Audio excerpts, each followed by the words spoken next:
Just want to also welcome Vicki Foley, the president of the Detroit Sports Broadcasters. Vicki.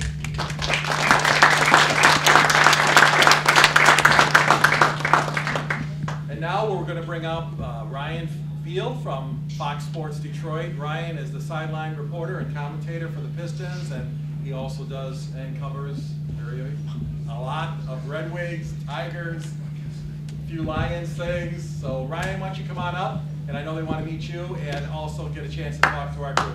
Ryan Field. How's everybody doing tonight? Good. Tough to follow in George's footsteps, so to speak. I'll do the best that I can. Much like George, I'm a Michigan guy here, born and raised, and I have also had the privilege of working in this state my entire career. And I don't know if George relayed that message to you guys. I got here kind of late. I apologize to you, but it's very rare in this industry to be able to stay close to home and do something that you love. I grew up in Troy, went to Troy Athens High School, was a sports editor in my school paper, chick magnet for sure back in the day. Who needs a football player or a basketball player when you can date the sports editor of the school paper? But that was when the journalism prowess, if you will, began, and my desire to get into this industry. And I did some radio and television up at Michigan State where I went to school. And out of that, I got an internship up at Michigan State where I started at the local Fox affiliate up there as the weekend sports anchor. And I was doing that my senior year of college, which was kind of cool, like taking classes and at the same time being on the news. And that kind of situation, you're basically just kind of thrown into the fire, so to speak. And much like anything in life, that's the best way to learn. You can learn anything you want in a classroom, but until you're physically in that environment, in a work environment where your quote-unquote butt is on the line on a nightly basis, you're going to make mistakes, but you learn from them, and you become that much better off for it.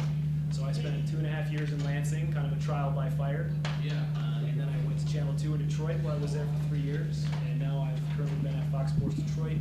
This summer will be 9 years already. So I can't believe how fast the time has gone. Graduated from Michigan State in '99. That seems like another lifetime ago at this point. But it's been a great ride. And the thing about this business, as I heard George telling you guys, it's all about doing something that you love. And if you guys are lucky enough to get into this business like George and I have been able to, you'll find yourself feeling like it doesn't even feel like work because you're doing something that you're passionate about. I mean, it's so bad that if I have a bad day at work, like my buddies don't want to hear about it. They're like, okay, well, let me get this straight. You flew on the team plane and then stayed at the nice hotel. Okay, down in Miami all weekend. Okay, yeah, that sounds pretty rough. But like any job, you take the good with the bad, and you have your bad days. And the thing about our job is that if we have a bad day, everybody knows about it because we're live on TV, and you trip over yourself. There's been times where I've been on the air and I forgot what I was going to say, and I literally said, I forgot what I was going to say.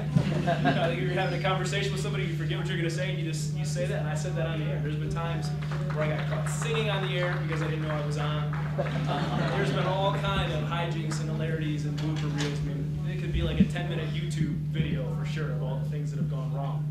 But that's the beauty of this job. I mean, you're doing live TV, live reports, talking about sports. You're in the action. You're in the locker room with the players, talking to them before the game, talking to coaches, getting the X's and O's, the ins and the outs, and all of that just, it doesn't feel like work, and that's the beauty of this job.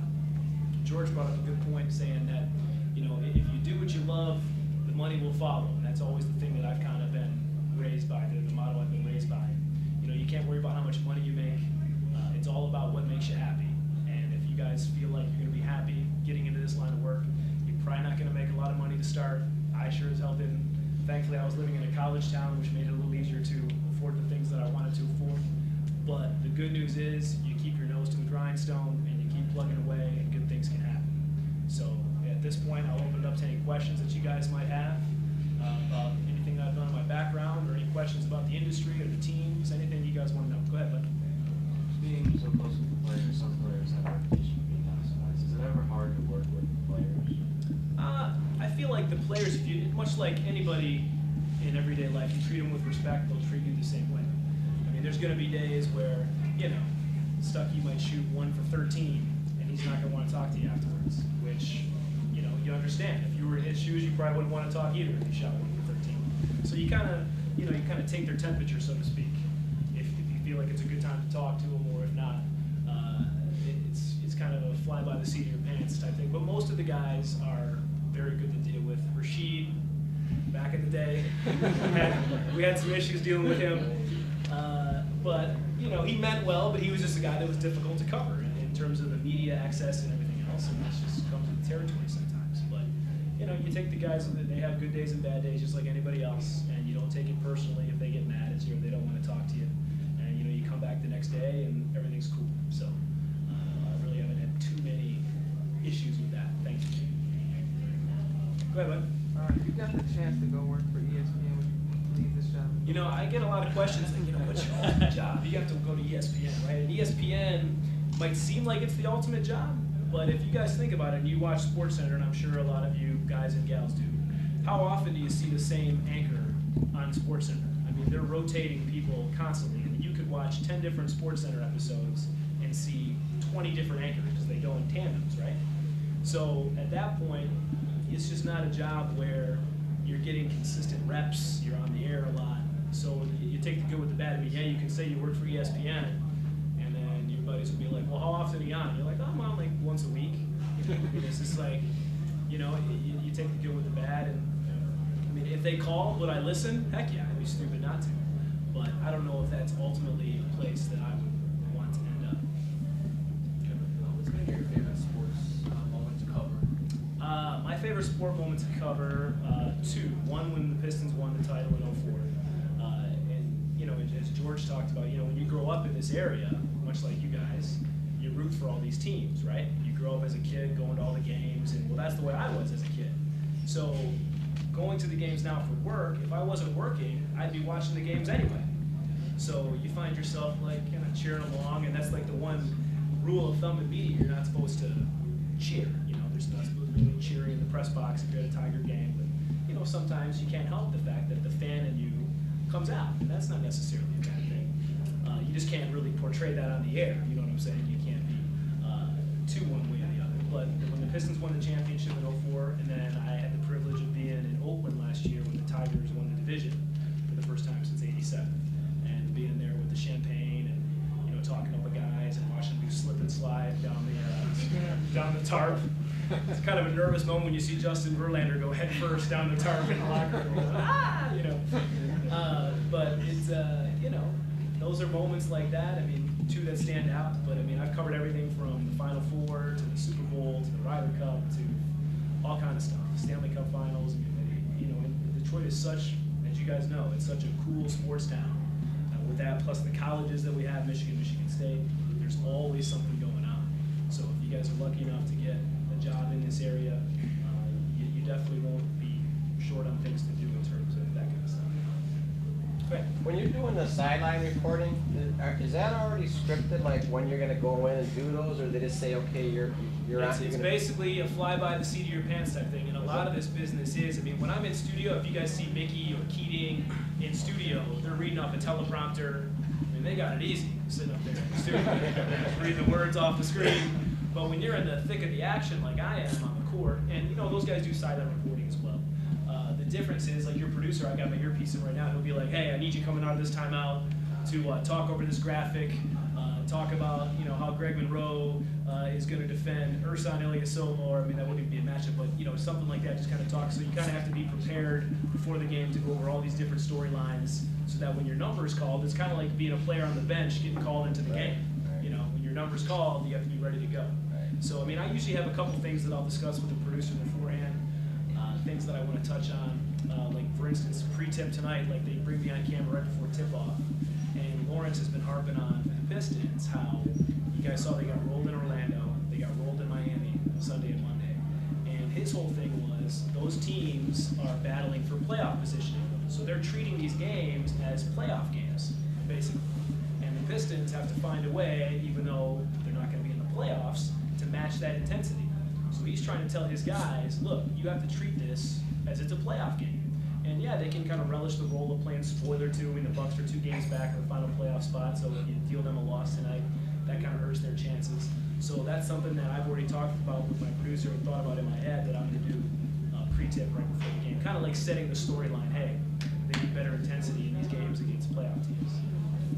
Right. Can you speak of the support staff or your family members and how they played a role in your career choice? Yeah, I mean, it's one of those things that, I mean, you know, parents here tonight, I mean, you always want to support your kids no matter what they do, and even though they might have some crazy ideas as to what they want to do with their life. I mean, my parents have always been behind me and, you know, supported me in my decisions and kind of guided me along. I mean, I remember looking at colleges, and, you know, I'd never admit this to too many people, but I grew up a Michigan fan, and but Michigan doesn't really have a broadcast school, so my parents were like, well, you're going to have to go to state. I'm like, man, state? And lo and behold, I went to state, and I have such a disdain for the other school now. It's funny. Things have turned around. But, you know, they've supported me in terms of college choices and just making sure I've always been focused on the task at hand. And, you know, sometimes in this job, I mean, George has been doing this for 36 years. This is my 14th year already in the business. It's easy to get complacent. And sometimes you need those people, your parents, your friends, kind of pushing you to, you know, make sure you're doing the best you can on shows and, you know, not laying it up, so to speak, making sure you're always giving it your best effort, and they've been very good in that regard. Thank you. One in the back. Oh, go ahead. What would you say is the most difficult thing about your job? The most difficult thing is just kind of flying by the seat of my pants, so to speak, kind of building off what he says. You just have to be prepared for whatever. There's no structure in this for the most part. You're kind of always reacting to something. You know, whether a player gets hurt, you're giving an injury update, or a guy gets knocked out of the game, how it's going to affect the team, and you kind of always have to be prepared to do whatever anybody needs you to do at a moment's notice. And to be able to collect your thoughts, concentrate, and be on the air live and deliver what you want to say. I can't tell you how many times, like, I'll be at a Tiger game, and I'll walk by, and people are like, oh yeah, your job is so easy. Like, I'll be walking by with my camera guy, like, oh, I could do your job. And I said, okay. Bring the camera guy over. Put the mic in his face, turn the camera on. I'm like, all right, go. Right. It's not as easy as it looks, is it? And, you know, people ask me, do you get nervous being on camera? I mean, I've been doing it for a while, but you still get a little, I kind of compare it to like a stage actor getting ready to go on for a play. Like, you kind of have like that anxiousness to like put on a good performance. That's kind of what I have. You don't get nervous about it. You just want to make sure you're putting your best foot forward. A, so you don't embarrass yourself on live TV, but B, because you want to, you know, deliver the best product. And you guys are all critics. You guys watch the games. You know who's good and who's not, who knows their stuff and who doesn't. And you don't want to be the person that people are saying, oh, this guy doesn't know what he's talking about. You never want to be that guy.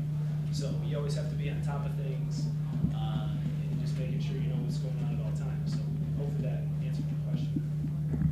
Yeah, go ahead. What sport do you like or play for the most? Basketball is my favorite. Basketball is my favorite. Then baseball. Although baseball's tough because there's no clock on the game. I mean, the games could be 2.5 hours. They could be 4.5 hours. There could be rain delays, pitching changes. You know, you try to make plans with your girlfriend after the game. And it's like, forget about it. You don't know when you're going to be out of there. Or at least basketball, I can look up at the clock and be like, okay, I know, you know how much time is left. And plus, you guys know from going to Piston games. I mean, there's a certain energy from being in the arena with the music pumping, and you know, basketball is such a fast-paced game, back and forth, that it's definitely more fun to cover, in my opinion. But baseball definitely has its perks too. But, Is it ever hard to cover an injury? Like, you ever think, wow, it's not good? thankfully, I haven't, knock on wood, I haven't had to cover any sort of life-threatening injury live. But if that's the case, I mean, you just have to cover it the best you can. You know, you get the information from the PR guy or the doctor or whoever you need to talk to, and make sure. I mean, I'm basically in this whole game. I'm basically just a liaison. My job is to take the information from point A and deliver it to point B. I'm basically the messenger. So if that's how you look at it, I mean, you just got to be sure that